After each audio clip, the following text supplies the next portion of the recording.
Hi guys, welcome back to our channel TNPC Kingdom.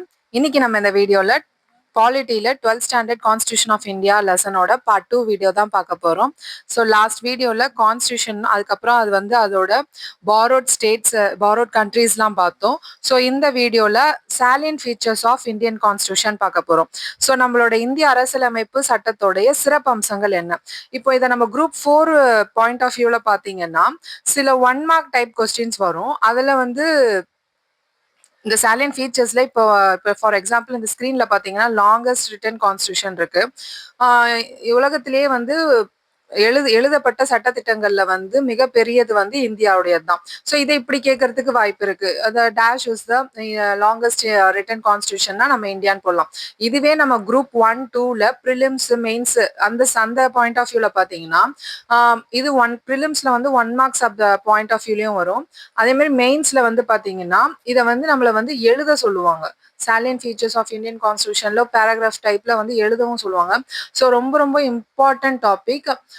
கொஞ்சம் அப்படி கதையா புரிஞ்சுக்கிற மாதிரி. அதாவது இப்போ நம்மளோட ஹியூமன் பாடி பாத்தீங்கன்னா கண்ணு, காது, மூக்கு, வாய் எல்லாமே இருக்கு இல்லையா? இப்போ ஒன்னொன்னுத்துக்கு ஒரு ஒரு இது இருக்கும் இல்லையா? கண்ணுனா பார்க்கணும், காதுனா கேட்கணும், மூக்குனா சுவாசிக்கணும். அந்த மாதிரி ஒன்னொன்னுத்துக்கு ஒரு ஒரு சிறப்பு இது இருக்கு. அந்த நம்ம மொத்தமா சேர்த்து நம்ம ஹியூமன் பாடி அப்படின்ட்டு அழகா வந்து ப்ரொஜெக்ட் பண்றோம். அதே மாதிரிதான் இந்த சாலியன்ட் ஃபீச்சர்ஸும் கிட்டத்தட்ட நம்ம அந்த பார்வையில பார்த்தோம்னா நம்மளோட கான்ஸ்டியூஷன்ல வந்து நிறைய சட்டத்திட்டங்கள் இருக்கு. எது எது எப்படி எப்படி எதோட பேஸ் எதுக்கான சிறப்பம்சங்கள் எது அப்படின்றதுதான் இந்த salient features. So without any delay வாங்க வீடியோக்குள்ள போலாம். ஃபர்ஸ்ட் பாயிண்ட் பாத்தீங்கன்னா longest written constitution.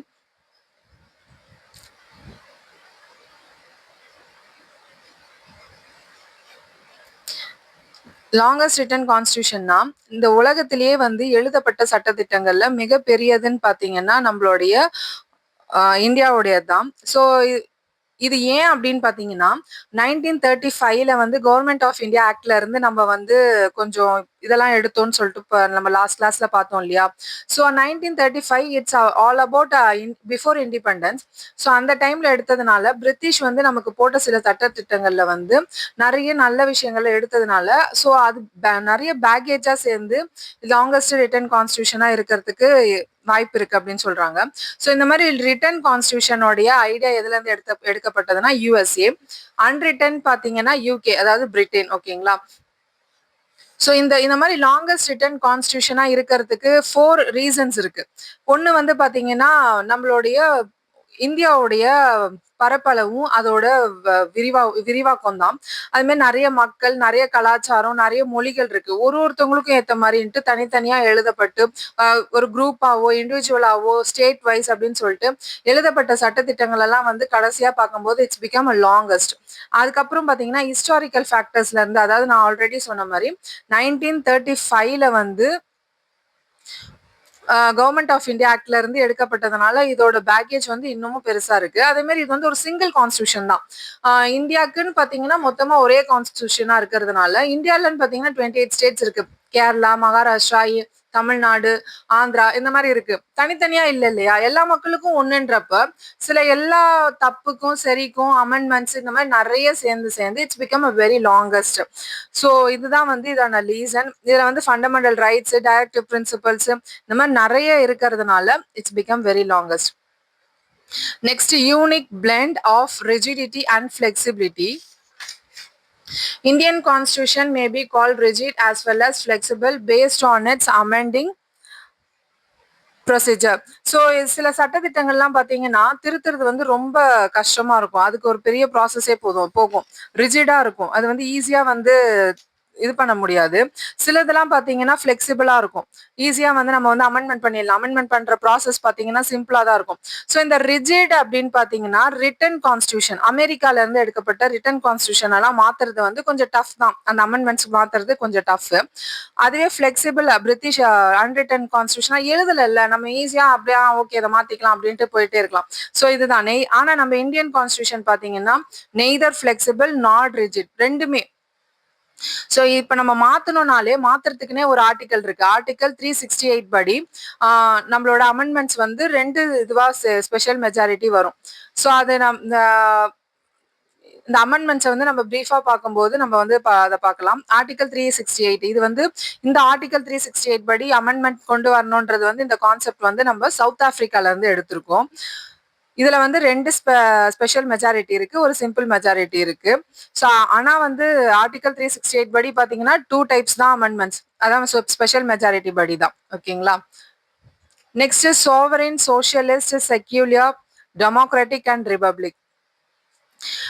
Democracy in India means its people govern India through their representatives selected by the universal adult franchise.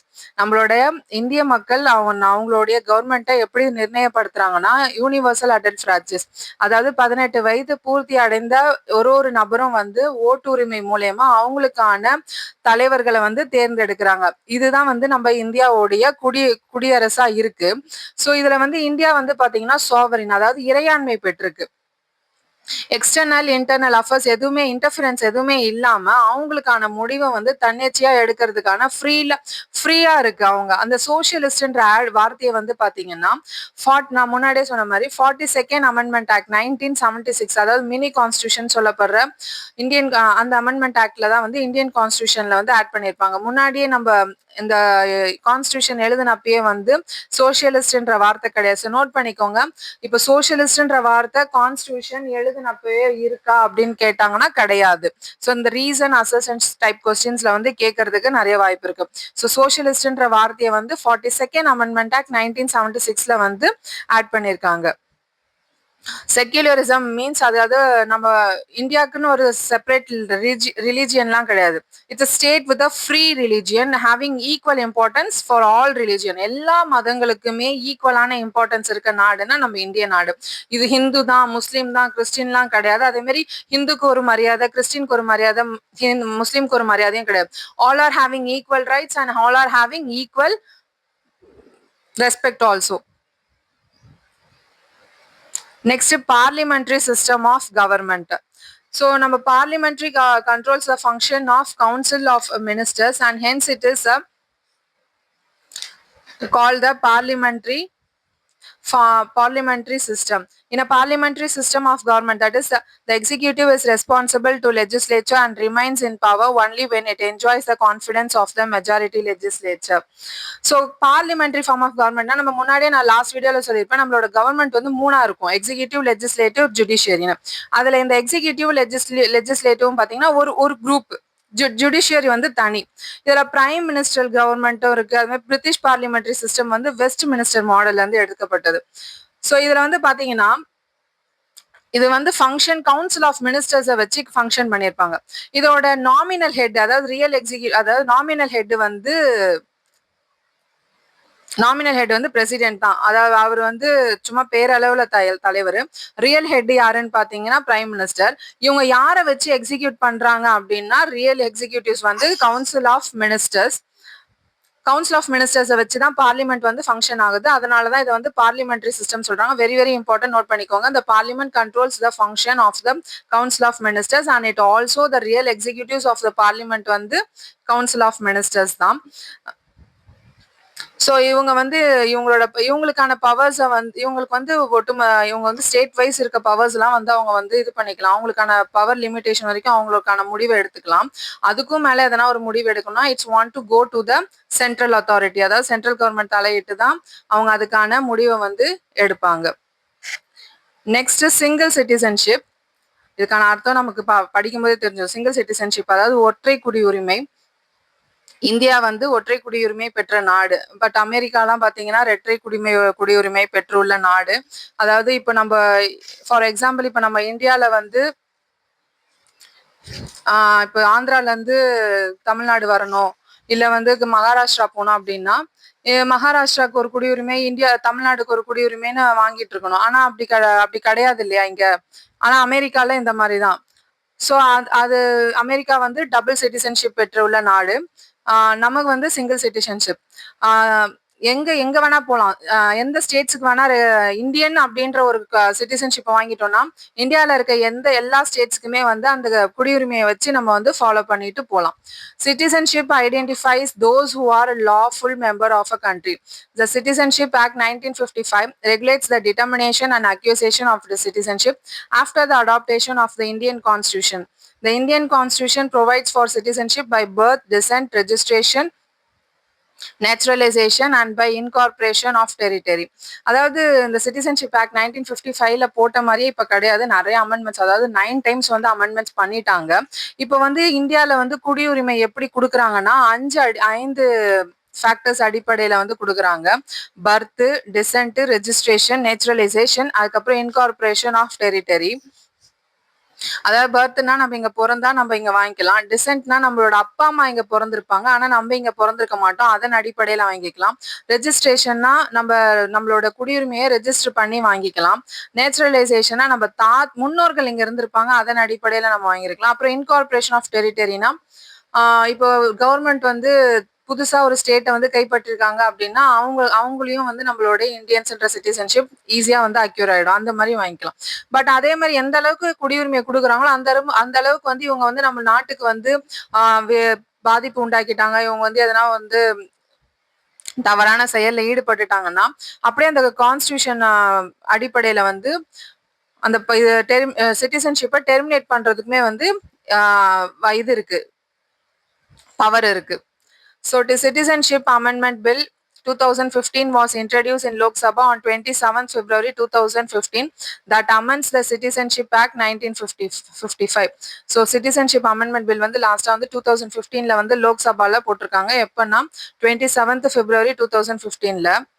இது வரைக்கும் வந்து நியர்லி வந்து 9 டைம்ஸ் வந்து அமெண்ட்மெண்ட்ஸ் ஆயிருக்கு. யூனிவர்சல் அடல்ட் பிரான்ச்சைஸ் ஆல்ரெடி நம்ம எல்லாருக்குமே தெரியும். யூனிவர்சல் அடல்ட் பிரான்ச்சைஸ்னா 18 வயது பூர்த்தி அடைந்த எல்லோருமே 1 person 1 voteன்ற அடிப்படையில வந்து நம்மளுக்கான தலைவர்களை வந்து நம்ம தேர்ந்தெடுத்துக்கலாம். அதுக்கு நமக்கான தகுதின்னு பார்த்தீங்கன்னா நமக்கு 18 வயசு ஆயிருக்கணும். 18 வயசு ஆயிடுச்சுன்னா நம்ம வந்து ஓட் ஐடி கார்டு வாங்கி நம்ம வந்து எலெக்ஷன்ல வந்து பங்கு பெறலாம். இதுல வந்து எந்த ஒரு டிஸ்கிரிமினேஷனும் கிடையாது. நம்ம மொழி அடிப்படையிலயோ, caste, religion, gender, race, status எதுவுமே கிடையாது. பட் வந்து இதுக்கு பிஃபோர் இண்டிபெண்டன்ஸ் எல்லாம் பாத்தீங்கன்னா ஒரு 10%, 30% அப்படிதான் வந்து ஒரு வாக்குரிமையை கொடுத்திருந்தாங்க. அதே மாதிரி 21 வயசு வரைக்கும் 21 வயசு ஆனதுக்கு அப்புறம் தான் வந்து வாக்கு போடணும், வாக்குரிமை இருக்கு, இந்த மாதிரிலாம் வச்சிருந்தாங்க. அதுக்கப்புறம் தான் வந்து சில அமெண்ட்மெண்ட்ஸ் எல்லாம் மாற, கவுன்சில் ஆஃப் ஆக்ட்ஸ் எல்லாம் வந்ததுக்கு அப்புறம் தான் வந்து 18 இயர்ஸ் இட்ஸ் ஓகே அப்படின்னு சொல்லிட்டு 18 இயர்ஸ்ல இருந்து அவங்களுக்கான தலைவர்களை வந்து தேர்ந்தெடுக்க முடிவு பண்ணாங்க. Next, independent and integrated judiciary system. In India, the judicial system is an autonomous organ kept free from the influence and intervention of the executive and the legislature in exercising its function. The integrated Indian judicial system has the Supreme Court at the apex, the High Court and the lower courts and subordinates to it. அதாவது independent and integrated judicial சிஸ்டம்னா நான் முன்னாடியே சொன்னேன் இல்லையா, அந்த parliamentary ஃபார்ம்லேயே சொன்னேன். லெஜிஸ்லேட்டிவும் எக்ஸிக்யூட்டிவும் ஒன்று, judiciary வந்து தனி. ஸோ இங்கேயும் அதான் சொல்றாங்க. நம்மள ஜுடிஷியரியில வந்து இந்த எக்ஸிக்யூட்டிவ் லெஜிஸ்லேட்டரோட இன்டர்வென்ஷனோ இல்லை இன்ஃப்ளூயன்ஸோ இல்லாம அது ஒரு தனி ஆர்கனா ஃப்ரீயா வந்து செயல்படுறதுக்கு வந்து அதை வந்து வச்சிருக்காங்க. இதுக்கு இன்டகிரேட்டட், அதாவது இன்டகிரேட்னா தனியா செயல்படும். அதுக்கு கீழே தான் நம்ம அதுதான் சுப்ரமசி. அதுக்கு கீழே தான் எல்லாம். ஃபர்ஸ்ட் சுப்ரமசி பவர் எதுக்கு இருக்குன்னு பாத்தீங்கன்னா சுப்ரீம் கோர்ட் தான். அதுக்கு கீழே ஹை கோர்ட், அதுக்கு கீழே லோவர் கோர்ட்ஸ், அதுக்கு கீழே வந்து சபார்டினேட் கோர்ட்ஸ்ன்னு இருக்கு. நெக்ஸ்ட் வந்து fundamental rights. The Constitution of India asserts the basic principle that every individual is entitled to enjoy certain essential rights. நம்ம நாட்டில் இருக்க மக்கள் எல்லாருக்குமே வந்து நம்ம அரசியலமைப்பு சட்டம் வந்து அவங்களுடைய சுதந்திரத்தை வந்து என்ஜாய் பண்றதுக்கு சில ரைட்ஸ்லாம் வந்து கொடுத்துருக்காங்க. ஃபண்டமெண்டல் ரைட்ஸ், அதாவது இது வந்து பார்ட் 3ல இருக்கு. ஃபண்டமெண்டல் ரைட்ஸ் முன்னாடி வந்து 7 இருந்தது, இப்போ 6 தான் இருக்கு. ஃபர்ஸ்ட் வந்து right to equality, right to freedom, அப்புறம் right against exploitation, right to freedom of religion, அப்புறம் கல்ச்சுரல் அண்ட் எஜுகேஷனல் ரைட்ஸ், அப்புறம் ரைட் டு கான்ஸ்டியூஷனல் ரெமெடிஸ். முன்னாடி 7 இருந்தது. அந்த 7 என்னன்னா ரைட் டு ப்ராப்பர்ட்டி. இதை நம்ம வந்து முன்னாடி பிடிஎஃப் கிளாஸ்லயே கொஞ்சம் இதுவா பிரீஃபா பார்த்திருப்போம். இப்போ இந்த ஃபண்டமெண்டல் ரைட்ஸ்ன்றதே ஒரு தனியா வந்து ஒரு இம்பார்ட்டன்ட் டாபிக். நம்ம போக போக ஃபர்தர் கிளாஸஸ்ல வந்து இதை வந்து இன்னும் டீட்டெயில்டாவே பார்ப்போம்.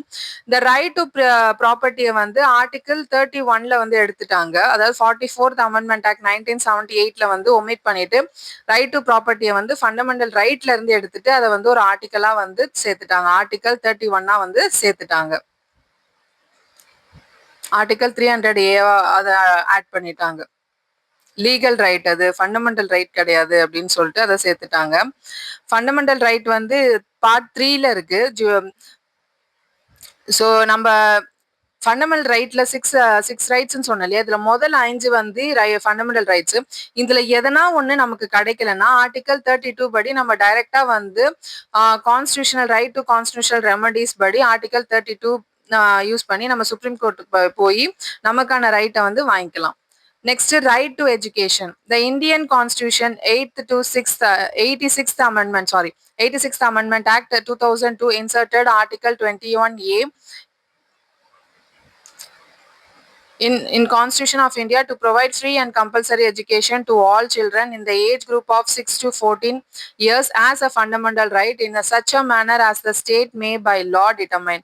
The right of children to free and compulsory education, RTE Act 2009, which represents the constitutional legislation envisaged under Article 21A means that every child has a right to full-time elementary education of satisfactory and equitable quality in a formal school which satisfies certain essential norms and standards.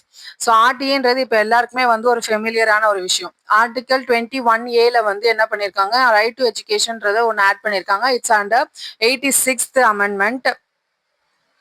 இப்போ elementary ஸ்கூல்ல இருக்க பசங்க எல்லாருமே வந்து கண்டிப்பா போய் வந்து free education, அவங்களுக்கான எஜுகேஷன் எடுத்துக்கணும் அப்படின்ற பட்சத்துல 8th வரைக்கும் வந்து ஆர்டிஇன் ஆக்டின் மூலமா 2009ல வந்து அது கொண்டு வந்திருக்காங்க. Right of children to free and compulsory education அப்படின்னு சொல்லி இந்த ஆர்டிஇ மூலமா வந்து எஜுகேஷன் வந்து ஃப்ரீயாவும் இருக்கும் அண்டர் 8th வரைக்கும்.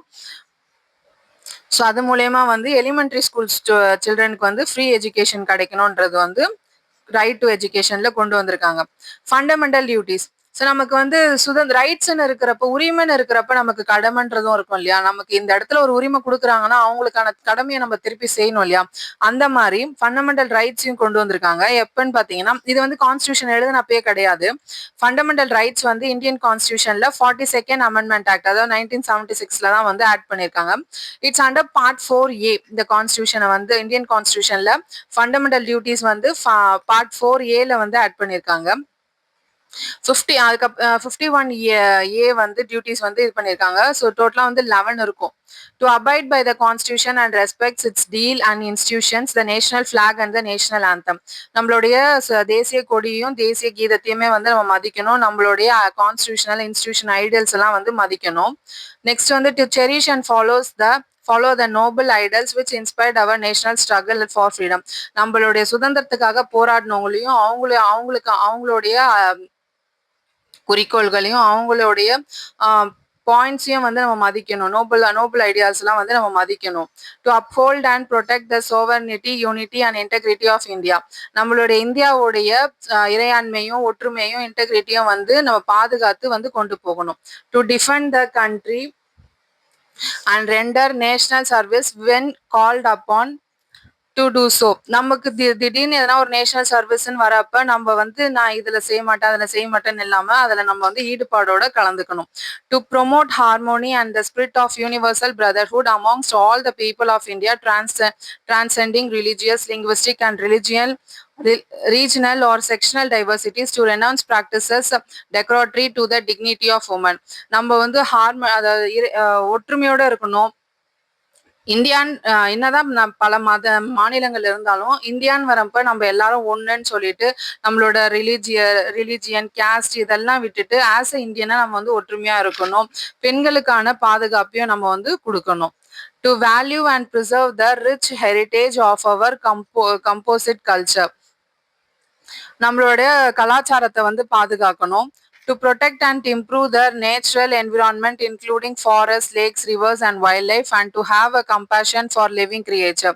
நம்ம நாட்டோடைய மரங்கள், காடுகள், உயிரினங்கள் இதெல்லாம் வந்து இயற்கை வளங்களை வந்து நம்ம வந்து பாதுகாக்கணும். To develop the scientific temper, humanism and the spirit of inquiry and reform. So இயற்கை வளங்களை பாதுகாக்கிற அளவுக்கு நம்ம வந்து அறிவியல்லையும் வந்து ஈடுபடணும். அறிவியல் சாதனங்களை வந்து கண்டுபிடிக்கிறதோ இல்லை ஹியூமனிசம், ஸ்பிரிட் ஆஃப் இன்கொயரி, நம்மளுடைய அறிவை தூண்டுற விதமா இருக்க விஷயங்களை நம்ம யோசிச்சு அதுல வந்து ஈடுபடணும். To safeguard public property and to to observe violence. வயலன்ஸ்ல ஈடுபடாம நம்மளுடைய பப்ளிக் ப்ராப்பர்ட்டிஸ்லாம் எந்த ஒரு சேதமும் இருக்காம நம்ம வந்து அடிதடி சண்டை இதெல்லாம் வந்து ஈடுபடாம நம்ம வந்து ஒரு அமைதியான வாழ்க்கையை வந்து வாழணும். To strive towards excellence in all spheres of individual and collective activities so that the nation constantly rises to higher level of endeavour and achievement. தனியாவும் சரி கும்பலாவும் சரி நமக்கான ஒரு வேலைகளை வந்து செஞ்சு அதுல வந்து அடுத்தடுத்த லெவல் போக பார்க்கணும். ஸோ அதாவது தனியாவும் வளரணும், கும்பலா ஆஸ் இந்தியன்ஸாவும் நம்ம வந்து வளர்ச்சியை நோக்கி போகணும். Who is a parent R Guardian to provide opportunity for education to his child or as the case may be what between the age of 6 and 14 years. So வந்து 6ல இருந்து 14 வயது இருக்க குழந்தைங்க, அதான் நம்ம முன்னாடியே சொன்னோம் இல்லையா, ரைட் டு எஜுகேஷன்ல ஆர்டி ஆக்ட் 2009 படி ஃபர்ஸ்ட் ஸ்டாண்டர்ட்ல இருந்து 8th ஸ்டாண்டர்ட் வரைக்கும் இருக்க சில்ட்ரன்ஸ்க்கு வந்து ஃப்ரீ எஜுகேஷன் இருக்கு இல்லையா, அதுதான் இங்க சொல்ல வராங்க. ஸோ 6 இயர்ஸ்ல இருந்து 14 இயர்ஸ் இருக்க வரைக்கும் பசங்களுக்கு வந்து அவங்க பேரண்ட்ஸ் வந்து கம்பல்சரி ஃப்ரீ எஜுகேஷன் கொடுக்கறது வந்து ஆஸ் அ பேரண்டாவோ இல்ல கார்டியனோடைய கடமை, ஃபண்டமெண்டல் டியூட்டி அப்படின்னு சொல்லிட்டு சொல்றாங்க. Federal or unitary. India is an indestructible union with a destructible states, which means it's acquire a unitary character during the time of emergency. The union is not strictly a federal party, but a quasi-federal polity with some vital elements of unitariness. Though federal in form, the Indian constitution, unlike other federal constitutions, is both unitary as well as federal according to the requirements of the times and the circumstances. நம்ம வந்து state government, central கவர்மெண்ட்னு என்னதான் தனித்தனியா இருந்தாலும் எதனா ஒரு national emergencies இல்லை emergency டைம்னு வரப்ப நம்ம எல்லாருடைய கண்ட்ரோலும் பார்த்தீங்கன்னா நமக்கு சென்ட்ரலுக்கு போயிடும். சென்ட்ரல் என்ன சொல்லுதோ அதை தான் நம்ம வந்து கேட்கணும். அந்த டைம்ல வந்து நாங்கள் ஸ்டேட் பவர், சென்ட்ரல் பவர் அப்படின்னு சொல்லிட்டு மாத்திலாம் பேசிட்டு இருக்க முடியாது. ஸோ எதனா ஒரு எமர்ஜென்சி டைம்ஸ்ல வரும்போது இட்ஸ் ஃபெடரலாவே இருந்தாலும் இட்ஸ் கோ வித் சென்ட்ரலுக்கு வந்து அந்த அத்தாரிட்டி வந்து போயிடும். Balancing parliamentary supremacy with the judicial review. Subject to the provisions of any law made by parliament or any rules made by the Supreme Court under Article 145. The Supreme Court has the power to review any judgment pronounced or made by the it. The independent judiciary in India with the power of judicial review is a prominent feature of our constitution. The harmonization in which our constitution had effected between parliamentary sovereignty and a written constitution with the provision for judicial review is a remarkable achievement of the framers of the constitution. So நான் முன்னாடியே சொன்ன supreme court தான் வந்து சூப்பர்மர்சி power. So article 145 படி supreme கோர்ட்ல இருந்து எந்த ஒரு ஜட்மெண்ட் வரும் அதுதான் அது லாஸ்ட். அதை மீறி நம்ம எதுவுமே பண்ண முடியாது. ஸோ இண்டிபெண்டன்ட் ஜுடிஷியரி வந்து வச்சிருக்காங்க நம்மளுடைய இந்தியால. ஸோ சுப்ரீம் கோர்ட் வந்து அவங்க கொடுக்குற பவரை வந்து நம்ம ஃபாலோ பண்றோமான்னு சொல்லிட்டு ஜுடிஷியல் ரிவ்யூ வச்சுமே வந்து அதை வந்து கண்காணிக்கலாம். ஸோ இந்த மாதிரி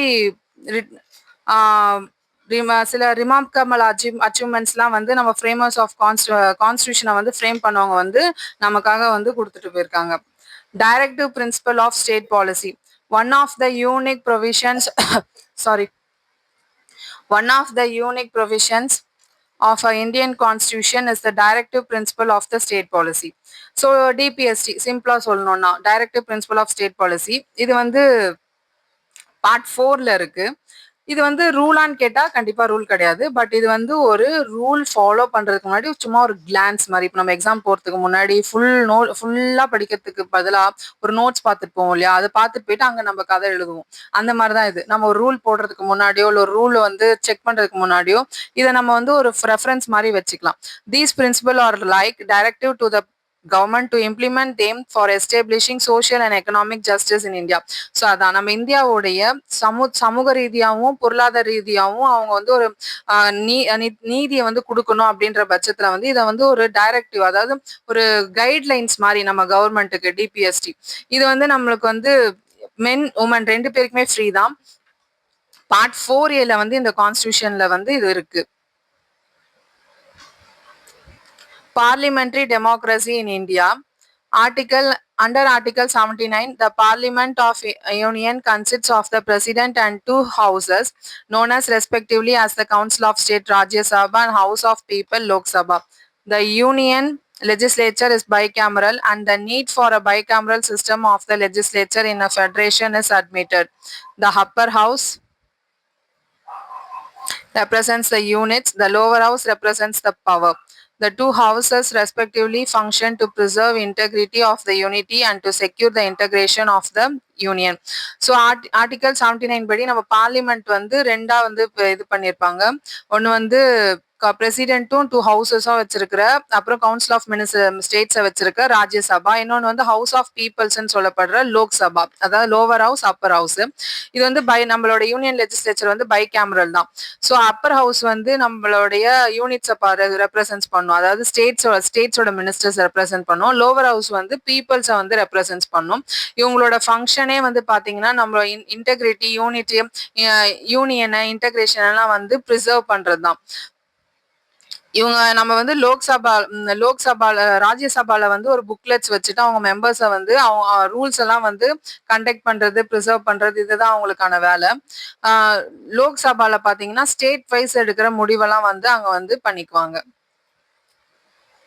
The first assembly 1952 to 1957 under the Constitution of India discussed the scheme of elementary education launched by the Rajaji government and criticized by many, including a few in the Congress party, that it may perpetuate caste-based social hierarchy. After Kamaraj succeeded him, Education Minister C. Subramaniam in May 1954 informed the House that the scheme would be dropped. So first assembly இது independence ஆனதுக்கு அப்புறமா ஒரு general election நடந்து லீடர்ஸ்லாம் வந்து appoint ஆனதுக்கு அப்புறம் first அசம்பிளில 1952-57 வந்து அந்த டைம்ல இருந்தவர் வந்து ராஜாஜி கவர்மெண்ட் தான். அவர் வந்து சில வந்து கேஸ்ட் வைஸ் எஜுகேஷன் இதெல்லாம் வச்சிருந்தாரு. அதை வந்து காங்கிரஸ் பார்ட்டியில இருந்த நிறைய பேர் வந்து அதை வந்து எதிர்த்தாங்க. ஸோ அவருக்கு அப்புறமா வந்து காமராஜர் வந்து அவரை கவர்மெண்ட் ஃபார்ம் பண்ணி, ஸோ அந்த டைம்ல வந்து சி சுப்பிரமணியம்ன்றவர் என்ன பண்ணாருன்னா 1954 வந்து இதை வந்து ட்ராப் பண்ணிட்டாரு. Caste wise social hierarchical based எஜுகேஷனை வந்து ட்ராப் பண்ணிட்டாரு. So the Rajaji days are remembered for landmarks laws to protect tenants of farmland and landless agriculturist. So Rajaji சில தப்புகள் பண்ணாலுமே அவரோட பீரியடை வந்து நம்ம வந்து ஃபார்ம் லேண்ட்ஸ் அப்புறம் லேண்ட்லெஸ் அக்ரிகல்ச்சருக்குலாம் வந்து ஒரு ப்ரொடெக்டிவ் பீரியட்னே சொல்லலாம். Premier of Madras Presidency C. Rajaji presenting his first budget in 1937. So Madras Presidencyல Rajaji வந்து அவரோட ஃபர்ஸ்ட் பட்ஜெட்டை 1937ல வந்து பிரசன்ட் பண்றாரு. ஸோ லொக்கேஷன் பார்த்தீங்கன்னா மெட்ராஸ் லெஜிஸ்லேட்டிவ் அசம்பிளியில் சேப்பாக், அதாவது கேம்பஸ் ஆஃப் மெட்ராஸில் வந்து யூனிவர்சிட்டியில் வந்து ப்ரொடியூஸ் பண்ணுறாங்க 1937. அதுக்கப்புறமா 1967 திராவிட முன்னேற்ற கழகம், அதாவது திமுகவில் வந்து CN அண்ணாதுரை வந்து சீஃப் மினிஸ்டராக வராரு. அவர் வந்ததுக்கு அப்புறமா வந்து ஹிந்து மேரேஜ் ஆக்ட்ல வந்து சில அமெண்ட்மெண்ட்ஸ்லாம் கொண்டு வந்ததுக்கு அப்புறமா செல்ஃப் ரெஸ்பெக்ட் மேரேஜ் அப்படின்னு சொல்லிட்டு ஒன்று கொண்டு வந்தாங்க. அதாவது நம்மளோட திருமணங்கள்ல வந்து சில ரிலிஜியஸ் ரிச்சுவல்ஸ்லாம் வந்து மேரேஜ்ல வந்து ஃப்ரீயா இருக்கணும் அப்படின்னு சொல்லிட்டு his successor and 5-time chief minister M. Karunanidhi piloted several bills and moved numerous motions. So அவருக்கு அப்புறமா வந்து ஒரு சக்சஸரா 5 times வந்து சீஃப் மினிஸ்டரா இருந்தவர் வந்து கருணாநிதி. அவர் வந்து நிறைய அந்த பில்ஸ்ல வந்து மாடிஃபிகேட் கொண்டு வந்திருக்காரு. அவரோட லாஸ்ட் பில் பாத்தீங்கன்னா in his last bill 2006 to 2011 reservation were made for Muslims within the quota of backward classes and Arundhatias within the reservation of scheduled caste. So அவர் வந்து நிறைய பில்ஸ் பாஸ் பண்ணியிருக்காரு. அதில் அவர் பாஸ் பண்ண லாஸ்ட் பில் வந்து 2006ல இருந்து 2011. அதில் வந்து முஸ்லிம்கான பேக்வர்ட் கிளாஸஸ், அப்புறம் அருந்ததியருக்கான ரிசர்வேஷன் வந்து போட்டிருக்காரு, ஷெட்யூல்டு கோட்டா வந்து போட்டிருக்காரு. The 10-year-long rule 1977 to 1987 of the government headed by M.G. Ramachandran of All India Anna Dravida Munnetra Kalagam was noted for various measures in the area of revenue administration. Notably, the system of hereditary village officers such as Karnam was abolished at one stroke. He upgraded the midday meal scheme into nutritious meal scheme. So இவங்களுக்கு நடுவுல வந்து 10 years long ரூலா வந்தது. அது தொடர்ந்து 2 time வந்து ஆட்சி அமைச்சு 10 வருஷம் ஒருத்தரே வந்து ஆட்சி செஞ்சாருன்னு பாத்தீங்கன்னா எம்ஜிஆர் அவர்கள், எம்ஜி ராமச்சந்திரன் அவர்கள். ஆல் இந்தியா அண்ணா திராவிட முன்னேற்ற கழகம், அதுதான் அவங்களோட பார்ட்டி பேரு. இவர் வந்து என்ன பண்ணாருன்னா, கர்ணம்ன்ற ஒரு இதை வந்து ஹெரிட்டரி வில்லேஜ் ஆஃபீஸ், அதாவது வந்து இப்போ ஒருத்தர் தலைவரா இருப்பாரு, அவருக்கு அப்புறம் அவர் பையன் தலைவரா வருவாங்க, இந்த மாதிரி இருக்கிற இந்த இதை வந்து அவர் வந்து அபாலிஷ் பண்ணாரு. அவர் தான் வந்து மிட் டே மீல் ஸ்கீம் வந்து இருந்தது. பட் அதை வந்து நியூட்ரிஷியஸ் மீல் ஸ்கீம், சத்தா இருக்கான்னு கேட்டா இல்லாம இருந்தது. அதை வந்து நியூட்ரிஷியஸ் மீல் ஸ்கீமா வந்து மாத்தினது வந்து எம்ஜிஆர் அவர்கள் தான். Tamil Nadu legislative assembly. Tamil Nadu legislative assembly consists of 234 elected members from 189 general and 45 reserved constituents.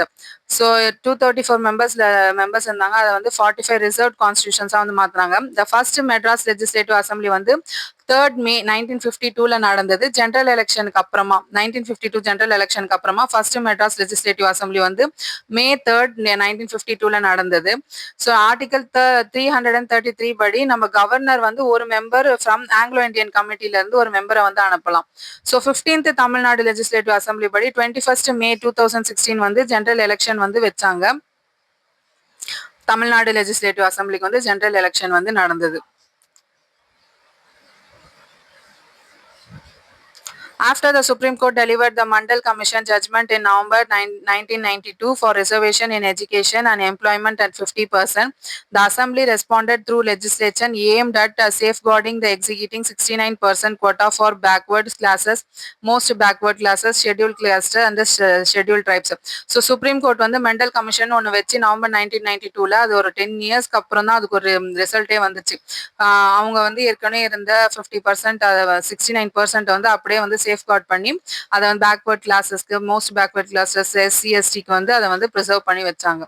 Sankaralingam இவர் வந்து பாத்தீங்கன்னா தமிழ்ல வந்து இந்தியன் இண்டிபெண்டன்ஸ் ஆக்டிவிஸ்ட். இவர் வந்து காந்தியனை வந்து ஃபாலோ பண்ணியிருக்காரு. இவர் வந்து மண்மலை மேடுன்ற விருதுநகர் டிஸ்ட்ரிக்ட்ல வந்து மண்மலை மேடுன்ற ஊர்ல வந்து பிறந்திருக்காரு.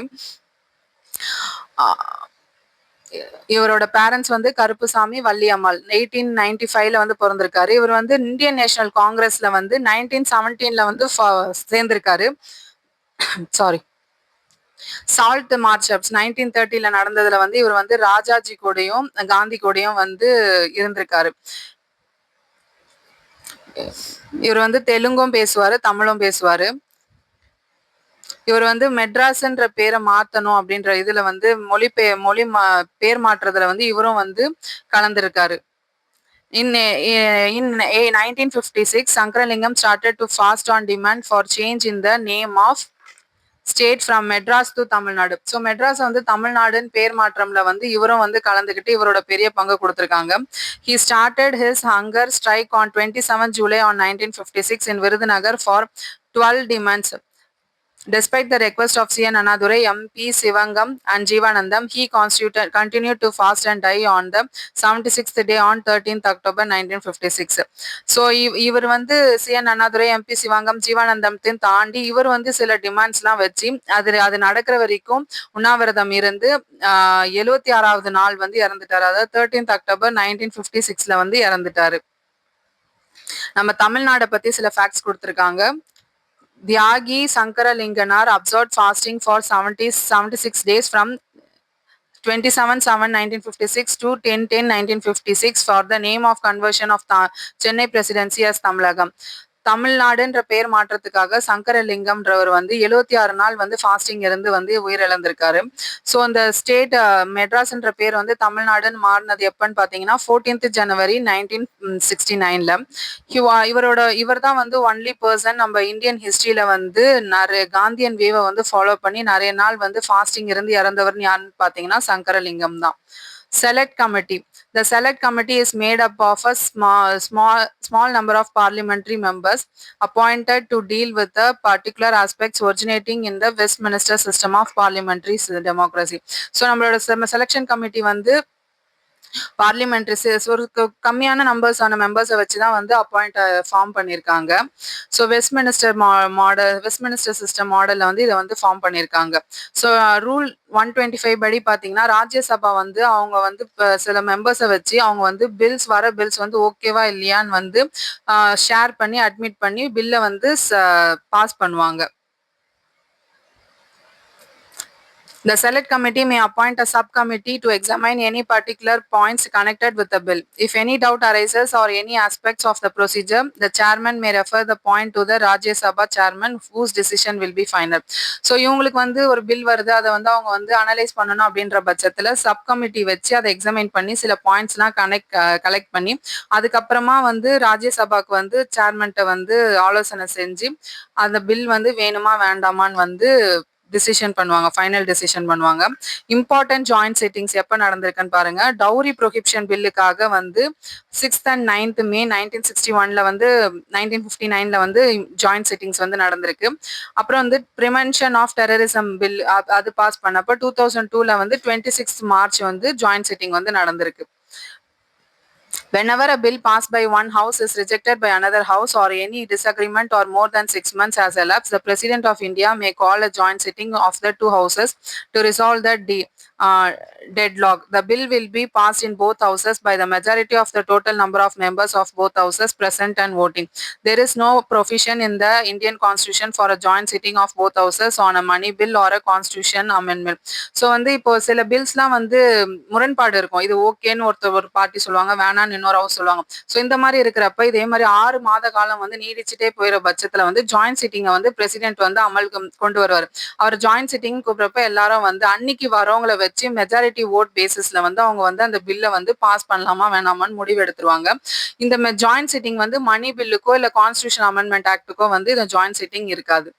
First prime minister of India யாருன்னு பாத்தீங்கன்னா Pandit Jawaharlal Nehru. Each house has full authority to regulate its procedure within the limits of the constitution. Neither house by itself constitute parliaments. It is two houses together that are the Parliament of India. The successful working of our constitution as of any democratic structure demands the closest to cooperation between the two houses. Pandit Jawaharlal Nehru. So இந்த quotes வந்து சொன்னது வந்து பண்டிட் ஜவஹர்லால் நேரு. நம்மளுடைய two house சேர்ந்ததான் வந்து parliament. So சக்ஸஸ்ஃபுல்லாக வந்து நம்ம கான்ஸ்டியூஷனை வந்து ஒர்க் பண்ணி கொண்டு போகணும், டெமோக்ராட்டிக் ஸ்ட்ரக்சர்ஸில் வந்து கொண்டு போகணும். ஸோ நம்ம டூ ஹவுசஸ்க்கு பிட்வீன் ரெண்டு ஹவுஸுக்கு நடுவில் வந்து கோஆப்ரேஷன் இருக்கணும்னு சொல்லிட்டு டிஃபைன் பண்ணிருக்காரு. இதை சொன்னது வந்து பண்டிட் ஜவஹர்லால் நேரு. இந்த மாதிரி சில தலைவர்கள் சொன்ன கோட்ஸ் வந்து ரொம்ப ரொம்ப இம்பார்ட்டன்ட். இதை வந்து கேட்கறதுக்கு நிறைய வாய்ப்பு இருக்கு. So that's all. இதோட இந்த லெசன் முடியுது. So 12th constitution of India lesson வந்து முடியுது. நெக்ஸ்ட் வீடியோட நம்ம கான்ஸ்டியூஷனை வந்து ப்ரொசீட் பண்ணலாம். ஸோ இந்த வீடியோவில் வந்து எதனா டவுட் இருந்ததுன்னா கீழே கமெண்ட் செக்ஷனில் கேளுங்க, நான் கிளியர் பண்ணுறேன். ஸோ நெக்ஸ்ட் வீடியோவில் பார்ப்போம். தேங்க்யூ.